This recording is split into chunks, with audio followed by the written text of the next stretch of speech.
the back. Fantastic. And the artist of the hour. Well, really more than that because your show is going until January. Right. Jay Durrah. So we're here at Art of Noize in Petworth, 821 Upshur Street. We are for those who are still coming in and see that this is live on Instagram.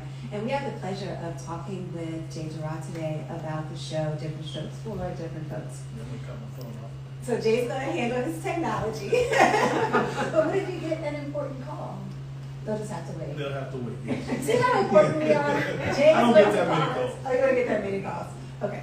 So our talk is going to be interactive in the sense that we're going to chit chat a little bit, and then if it seems that folks have questions, if I see you leaning in, if your eyes are getting wide, and if your hand starts to twitch like you want to raise your hand and ask a question, then your questions are certainly welcome because this is an experience that we're having. We have this beautiful art that is talking to us, and we are people who like to talk back, don't we? Yikes! Yes. Yes. We are people who shout. Gee, look what they did. We are people who like to talk back, right? Yeah. Right. Yes. Okay, fantastic. But first, we're going to get to know a little bit of Jay's background because what you may not know is that Jay is actually from Western Pennsylvania. Right. In the Pittsburgh area. In the Pittsburgh area, exactly. So, Jay, can you tell us a bit about the inspiration from Western Pennsylvania on the art that we see? Okay. Well, I'd have to say that when growing up in Western Pennsylvania, I had some grandparents who were very crafty, and they were always. My grandmother was always sewing and making clothes, and my grandfather was building model ships and working with leather and different other products and creating art. And my grandmother used to make quilts also. So I was, it kind of, although my mother didn't do a whole lot, she was the one to help me with the cooking. We're going to get to that later. Okay. But my grandparents, when I started doing the market scene, I was thinking, I wish they were around now, because they could be making money. My grandma could be making money on these quilts that she makes. But I think that kind of inspired me. And Western Pennsylvania does have a rich artistic history also. Andy Warhol's from Western Pennsylvania. You have August Wilson. There were quite a few jazz musicians were from Western Pennsylvania, like George Benson. Phyllis Hyman was originally from Pittsburgh. Really? Yes. Oh my gosh. Yeah, she moved to Philadelphia later. Okay. But she was originally from Western Pennsylvania. Your grandfather played a role in supporting your artistic talent. Yes. So when my mother was at work, they would watch it. So my grandfather they used to get the TV Guide, and it was an article, ad in the TV Guide, and it said, if you can draw this, you too can be an artist. And these were cartoons, and I used to draw those, and he would see them and he was the first one to tell me that they were good and encourage me to continue. And he did that in his own subtle way, right? Yes, I'm pretty much like my grandfather. He was like my male role model, and he was a laid back, kind of quiet guy, and that's pretty much who I am. And so he didn't say a lot of words, but he had a way of encouraging me. In our pre-chat, as we were kind of getting ready for this talk, you did say that talking about things really isn't your jam, but you do like to talk about art.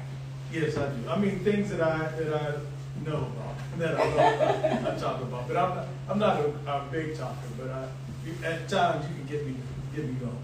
I think one of those times was in high school when you felt called or felt motivated to be a spokesperson for the black students at your high school, and you took a bit of a leadership role. Yeah, I was like from junior high. I go back to even elementary school. I was always like vice president or assistant patrol officer or. I mean, any patrols? I was a patrol. Okay, I was a patrol future leader. Adrian was a patrol. Okay. Haters. Okay. Back to you, Jay, because this is your talk. Yeah, And I would always, I felt like someone had to be representing my constituents or the black people. We had a minority in our school, and someone had to represent them, and I felt it was my duty. I love that you named them your constituents. Right. Fantastic.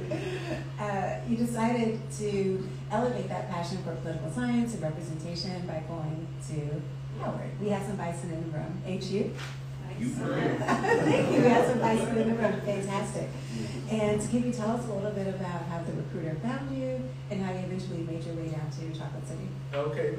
We had a recruiter that came to our high school, and she was talking about Howard University in Washington, D.C. And there were a few people from my neighborhood, older people who had gone to Howard. So Howard was the only school that I applied to. And either I was going to get in Howard or I was going to figure something out, but I was coming to Howard. And I wanted to be, initially I wanted to be, go into politics or go to law school. But after undergrad, I was just tired of school, period. But I really enjoyed my major, political science. One of my professors was Dr. Ron Walters, who has passed on, but he was one of my favorite professors. And we talked about a lot of theory, talked about political systems, and it just opened up my eyes to politics. And you were active in a student group. Yes. Yeah, founded by Kwame Ture.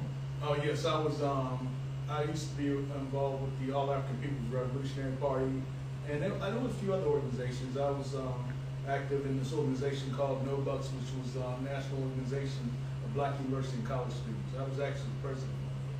So I was still kind of like a student leader, but I wasn't like, running for a student government president or anything like that. And post-Howard, you started a career in telecommunications for many years. Right. So, I started working. I had to survive. I mean, that's right. These are facts. Right. So I put art on the back burner because it was just a hobby back then. So I used to draw, and I had done a couple paintings, but mainly just drew. And so I had to start working. I started working at MCI initially, and then I worked at AT&T, and I went from AT&T to a smaller company, what's called Windstar. Then I went to Verizon. Then I got laid off from Verizon, and after that's when I really got into my artwork. When I got laid off from Verizon, because I used to always say that I would, if I had more time, then I would paint more, I would draw more. But I felt like I was working all the time, and then I guess God heard me and said, okay, we want to see your artwork. They said you wanted more free time. Right. Verizon gave you some free time. Yeah, so they said, be careful what you're great for. Right. So that's when I got serious about my artwork, and I've been going strong ever since then. And that was around 2009. But since then, I had gone back to AT&T to work full time, but I still had found time on vacations. All my vacations were like going to different shows or even traveling around the country to do different shows. So that's where I use my vacation time. I think your story resonates with most of us who have a passion that we are pursuing perhaps on our nights, weekends, also saying if I had more time. And so your story can tell us that at some point you will have more time through some twist of fate, circumstances, planned or unplanned, and I can bring you here today. And I guess it's about making priorities. That allowed me to prioritize my art when I got laid off. And so last December, I had enough time at AT&T to retire, so I decided to retire and do art full time. So I've been doing that since last December. Wow, congratulations. Thank you. That's fantastic. We're going to transition now to actually talk about the work.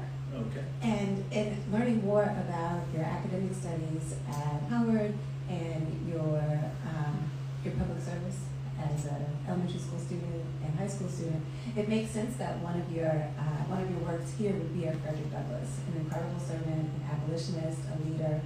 So my first question, and we're going to turn to this work here for folks. I gave a preview to some folks that we would be talking about Frederick Douglass, so here we are, talking about his portrait of Frederick Douglass. when did you first become aware of Frederick Douglass as the historical figure that he was? Was it someone, did you read about him in school, or? Well, okay, so when I was a kid, I wasn't much of a reader. I mean, I didn't like to read that much. My sister was reading all the time.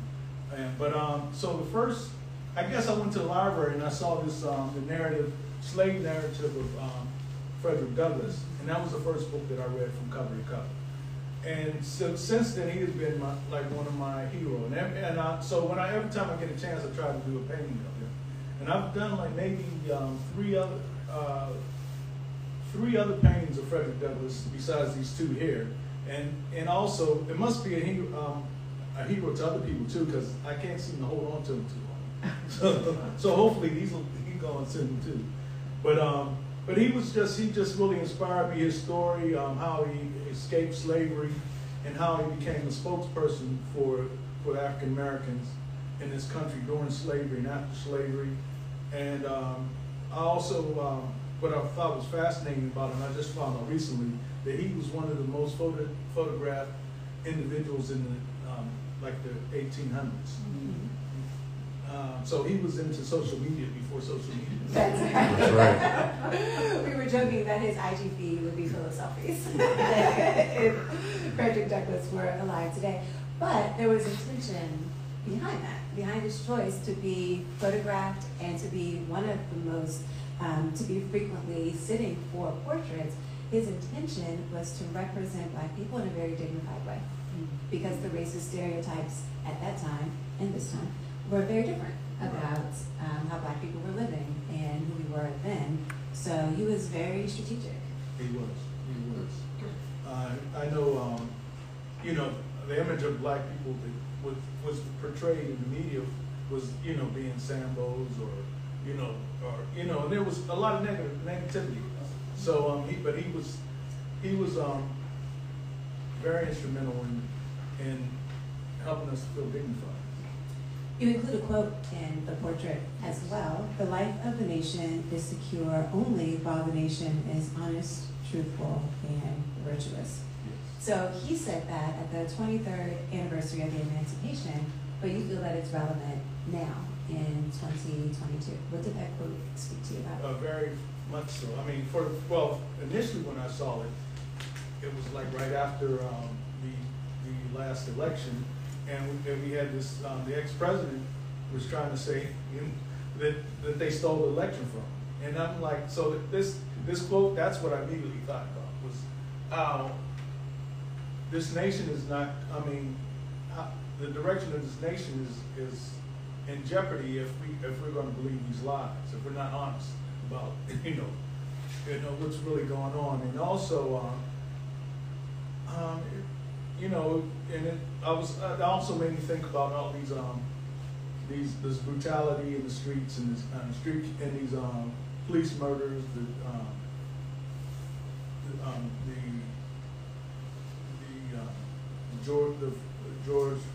The assassination killing. The assassination of George Floyd. And so that's why I thought this quote was appropriate for this day and time. Although he wrote it years ago, it's still appropriate. And we also spoke about how just with the election, the runoff election on Tuesday was that? Yes. In Georgia? Right. We saw two very different candidates. Right. One was it's a preacher, and he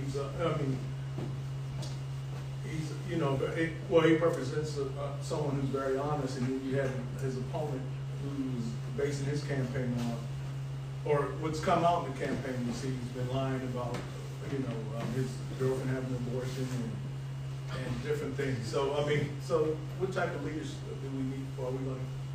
What type of leaders do we have in this country, and what type of leaders are we electing?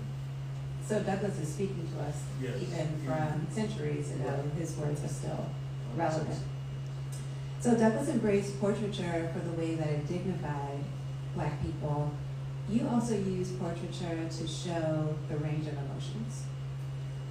And I think we can really see that well in When Blackberry Smiles. Okay. So we see Douglass looking very intense and focused. And then when Blackberry Smiles, you see joy, you see a big smile, you see a head wrap. There are lots of details that convey like a delight. It makes me wonder, who is this person and what is she so happy about? So can you tell us a little bit about her story? Okay, so I was in New Orleans this summer actually. So this is a newer piece, and it was I was down there for the Essence Music Festival, and I had a booth at the Essence Music Festival. But like during the evening, we would go hang out. And so I was right across from my hotel at a jazz club, and this woman was there, and she just really seemed very regal to me. Her with the head wrap on, and so I asked her. I told her I was a photographer. I told her I was an artist, and I would like to paint her picture. Could I take a picture of her? And she turned around and just smiled. And that was the shot that I got. And then I realized she was with someone, so I said, well, I don't want to continue this conversation. So, but that's what I do. Sometimes I see people who are that I feel would be good on campus. So I try to capture them on campus. See if it's okay for me to take a picture and at some point paint. The title, When Blackberry Smiles, sounds like the beginning of a sentence. Right. So when Blackberry smiles, to me, she can brighten up a room. She can brighten up, if she was in any of your rooms, she was just brighten up the room, brighten up your home. Did she brighten up New Orleans? She did. Why Blackberry? We know that there's an expression, a wonderful expression, the blacker the berry, the sweeter the juice. Right. So that's a reflection or a comment about skin tone. In this picture, she is a deep purple as a base. So can you tell us a little bit more about that? Well, her complexion, she was dark complected, and I did use purple to try to highlight that. And I was also thinking about the Toni Morrison book, The Bluest Eye, and she kind of spoke towards the issues of color in our community. But I just wanted to show that there's beauty in all colors. Absolutely, absolutely. I also want to highlight, this is the second artist talk in which Toni Morrison has come up, so shout out to Artist Talk at Art of Noize for highlighting Toni Morrison in the blue side, because that's pretty dope. Where we see joy in When Blackberry Smiles, you present a very different emotion in Between the Lines. Yes. Yeah, so let's turn to Between the Lines, and let's take a look at maybe some of the details and the brushstrokes, and we'll talk a little bit more about that. The horizontal brushstrokes create the lines, and then also create some space between the lines. We see that the subject has, I'm going to call it her, has her head cocked to the side, the eyes, the gaze, in contrast to When Blackberry Smiles, we see her lips are together. And so she's not smiling at all. And the viewer might be led to wonder, what is she thinking about? Right, and so that's kind of what I want the viewer to see. Or ask that question: what is she thinking about? And to get to that point, you have to read between the lines. And that's just coming out of this pandemic. A lot of people have been like isolated, and they've been going through some things that you may not know about. But it's good to it's a time for us to reconnect with each other, and to really get to know people and find out how they fared during this time. And because some people did have some struggles, and reading in between the lines is kind of speaking to that, to some of the struggles that people may be having, and it's time for us to reconnect and try to help them through some of these issues that they have. She's set against a bright pink backdrop, which has a certain effect. It grabs our attention in a way that's different from like the calming effects of purple and blue, and instead it's bright pink. Right. Why did you choose that color? Because I sometimes I choose colors to get people's attention. I want them to stop and look and inquire about, at least draw. I want colors to draw people in. So I think that's what this magenta does.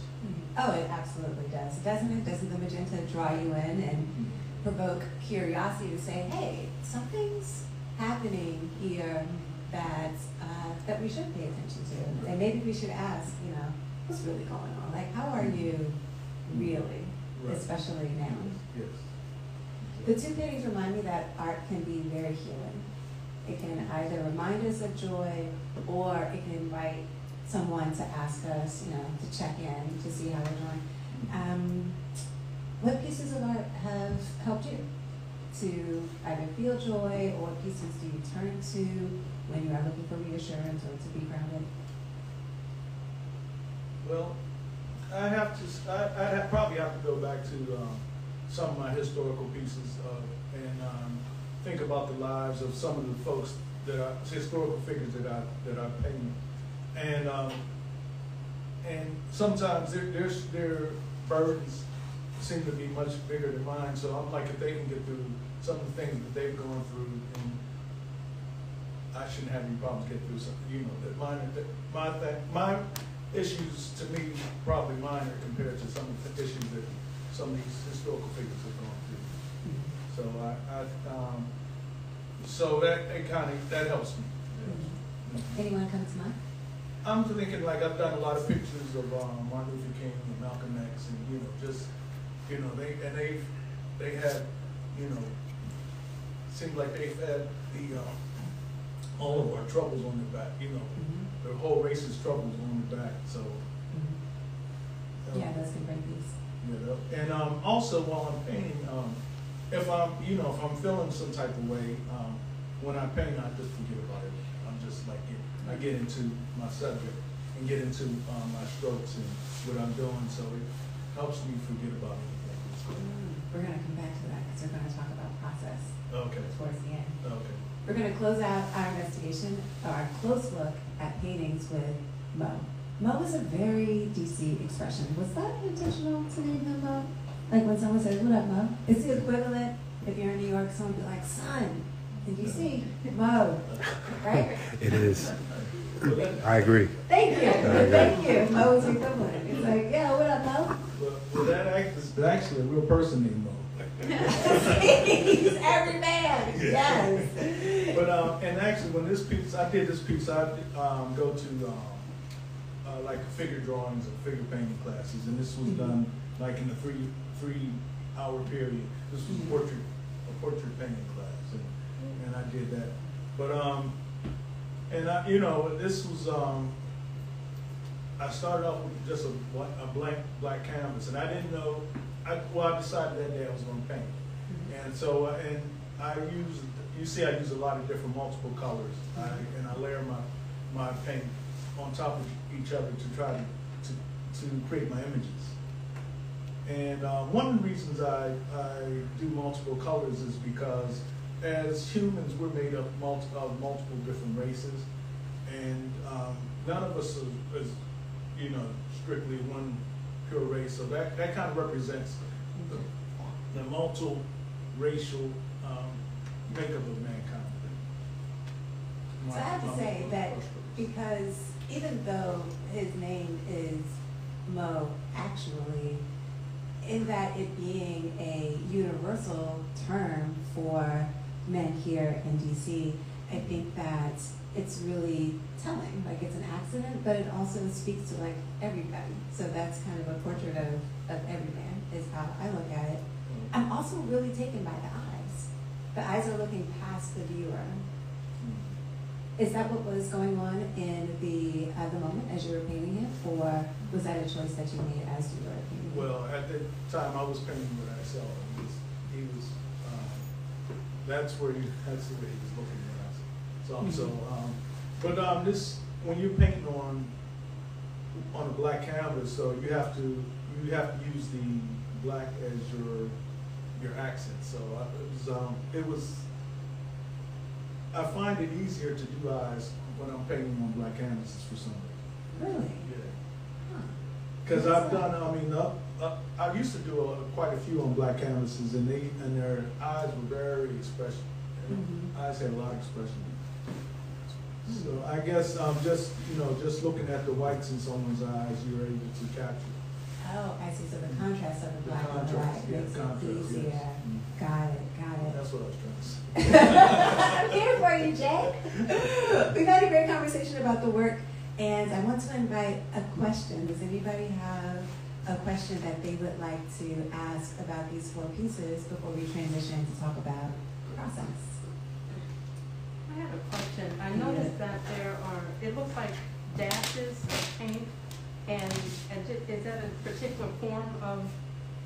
Yes. Okay. Sure, I'll repeat the question. So the interest is in the style. You describe yourself as a modern day impressionist painter, and so the question is about the dashes, Ms. Johnson. Right. The question is about that style, that stroke. Yes. It's I call it it is impressionism because impressionism you're supposed to be able to see the paint strokes, but it's also a variation of a style called pointillism. And pointillism is painting with colorful dots, but instead of a dot, I use a bigger stroke. And you have to use a number of different strokes when you stroke like that to actually create the composite image. It requires requires a number of strokes. Right, it's the layering of it. It makes it gives me the effect that I need. I'm looking at my light and dark colors and where the shading and lighting should go in a figure. Absolutely, so you can see the distinction of like the bone structure and the outline. Right. Yeah, and if we look at this painting here, I can see the title of it. We see strokes that are closer together, less space between each one, and it creates a different kind of energy. Right. Yes. Sometimes I'm going for a minimalist look with less strokes, and other times I have more strokes to give it. Kind of makes it a richer painting sometimes, but sometimes you can capture that with just a few strokes. So friends, we call that range, as you're seeing across this work. Thank you so much for that question. Is there another question? Yes. And friend, would you tell us your name? Lacey Farmer. Hi, Lacey Farmer. Hello.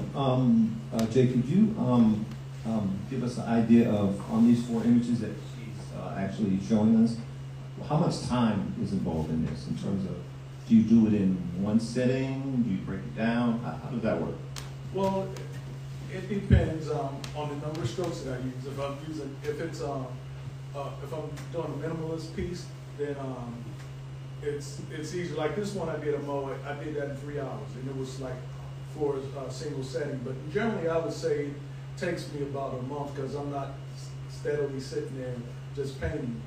But when I used to use oils, like the self-portrait of myself back there is an oil painting, and oils would generally always take me at least a month because since I'm layering the paint on top of each other, I have to let the paint dry to a certain degree before I can put another paint color on it so it doesn't become muddy.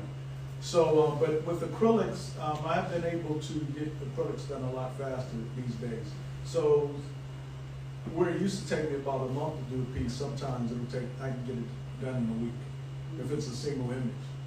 But if there's more than one image, it might take a little longer too. Thank you. That's incredible. We have a question from Mr. Green. Hi, I'm Lena. We'll come to you in just 1 second. Go ahead. Hi, Lena. Hi. Do you use an underpainting or a sketch before you actually start laying down the color? I do. I was told that's might be why I may not be a true impressionist, because I understand true impressionists, they don't do sketches first, but I haven't got to that point yet. So, but I do put a sketch down first. Thank you.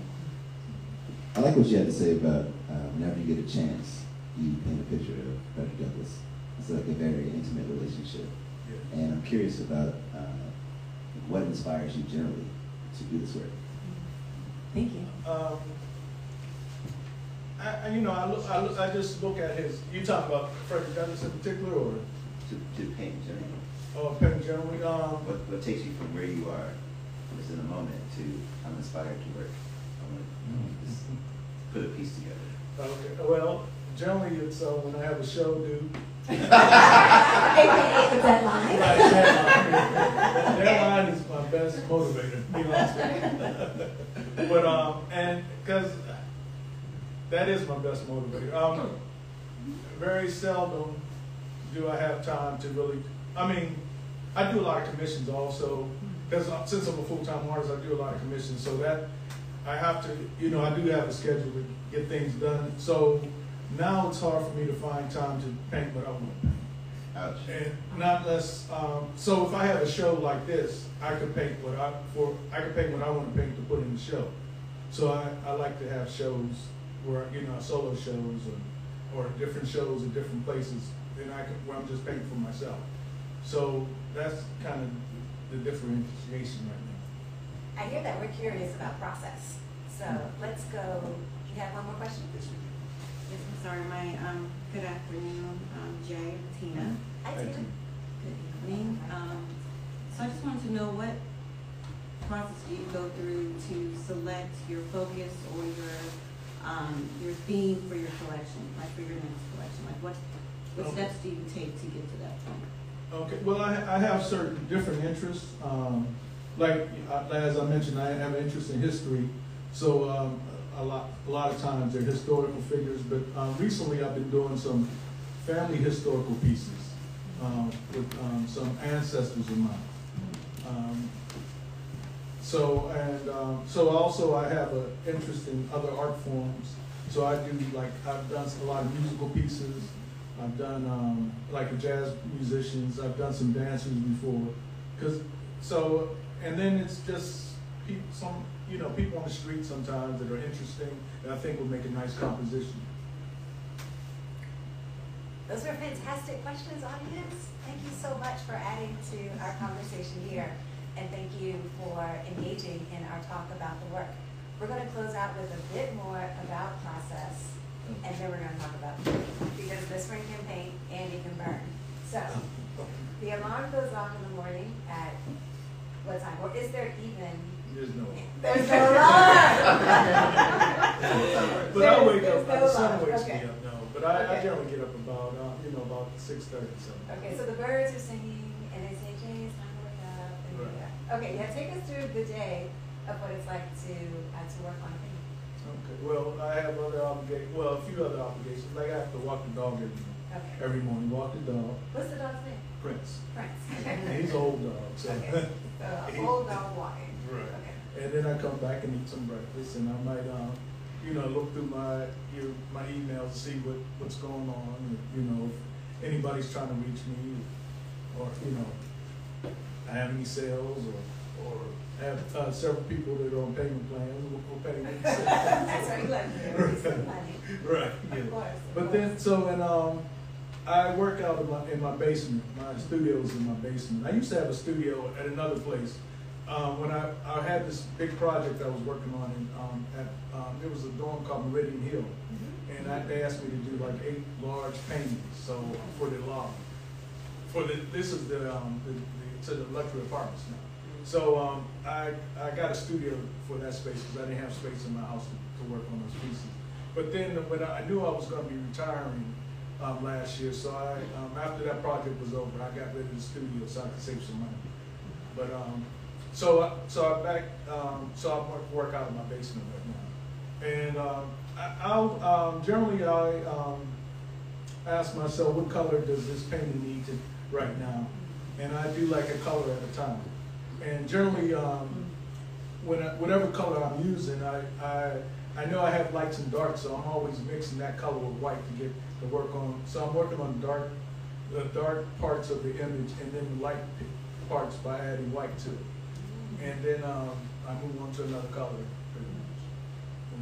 And sometimes it's hard to determine when it's done, but I kind of know when it's done. When Does the I'm painting satisfied. tell you when it's done? Yeah, it pretty much does. It's like, you know what, we're good. Yeah. Yeah. Well, unless it's a commission, then they'll tell me when. That's right, because there are some just realities Right, yes. that you deal with. We said that we would talk about another skill that you have, which is cooking, because you wowed us with your chili No. at the opening. What are your favorite winter dishes? Well, I mean, chili is my specialty, but also during COVID, I kind of mastered collard greens too. Ooh, okay. Yeah, and I was doing that trying to stay healthy too. So I would cook greens almost every week, you know, and it was a staple. And but I like to. I used to. I mean, sometimes I don't eat a lot of sugar anymore, but I used to make sweet potato pies around the holidays. But I haven't done that in a while. But I do meatloaf, nice meatloaf.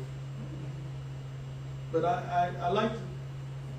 know what I like to eat. I mean, I know what tastes good to me, so I try to make sure that I'm tasting everything that I want to taste when I cook.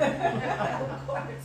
So you said that you make a delicious collard greens, but I didn't quite hear the secret. Is there a secret to what makes your collard greens so good that you would like to share? I mean, yeah, I can share. It's not. I use smoked turkey. Oh, okay. Yeah, We know about smoked turkey and collard greens. Yeah. So, and I also put balsamic vinegar. Oh, balsamic vinegar. Yes. Got it. Okay, so that might be a new twist. That might be good. Yeah. There. I forgot a question that was related to art, so I'm actually going to go back a little Oh, okay. bit. The title of the show is Diff'Rent Strokes for Different Folks. And as I was doing the research for our talk and preparing for our talk, it dawned on me what that title means. And I think Ms. Johnson's question got to that about the different strokes, and that we do see you using different strokes in the different portraits that you've done. Are we on the right track with this meaning of the title? Yeah, I mean, the saying different folks with different strokes is basically saying that we're all different. Everyone has a different makeup.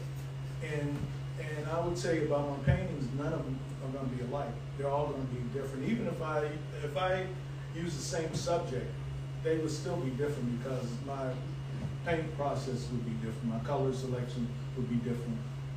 So that's pretty much what I'm saying is each painting is different, and since I paint people, that's why I thought this was a good theme for this show. Different strokes for different folks. And that's also the name of the show. Yeah, different strokes, and it also reminds me of a song by Sly and the Family Stone. Ooh, somebody knows something about Sly and the Family Stone. Okay, maybe the DJ will give us a little bit of Sly and the Family Stone. Jay, thank you so much for taking us on this journey from Western Pennsylvania down here to DC, from your tender elementary school memories to your time at Howard and your understanding of political science, your career, and you're reminding us that your passion is going to make time for you. Yes. When you make time for it or when you least expect it, it is absolutely going to happen. I'm very grateful for you for deciding to talk with us. Thank you for that. And to our great audience, thank you so much for your questions, your participation, all of the good energy that you gave us. This talk is so much better for your what you brought to it. So as we bring this to a close, I want to remind you that Jay will be here for a few more moments to continue to talk, to chat. So be well and continue to look at great art. Thank you so much. Thank you. Thank you.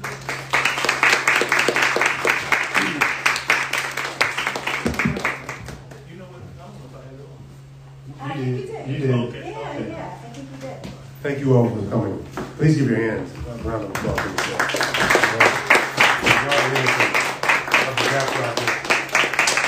Mr. Jay Durrah, please. Now listen, y'all, we don't have chili, but we got something better. We got some Brussels sprouts, we got some chicken wings, and we got some great art, all right? So please take a look around, ask Jay as many questions as you like, and we're gonna be here, all right? All right. And we also have a QR code here to get all the information about the show. All right.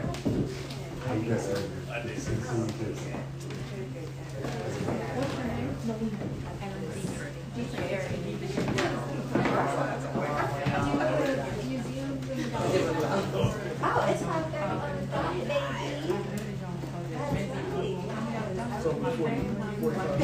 I've been very much so great, yeah.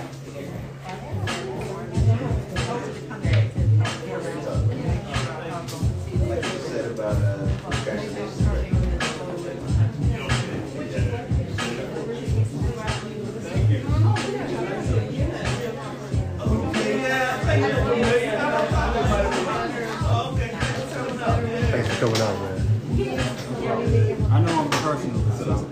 Oh, okay.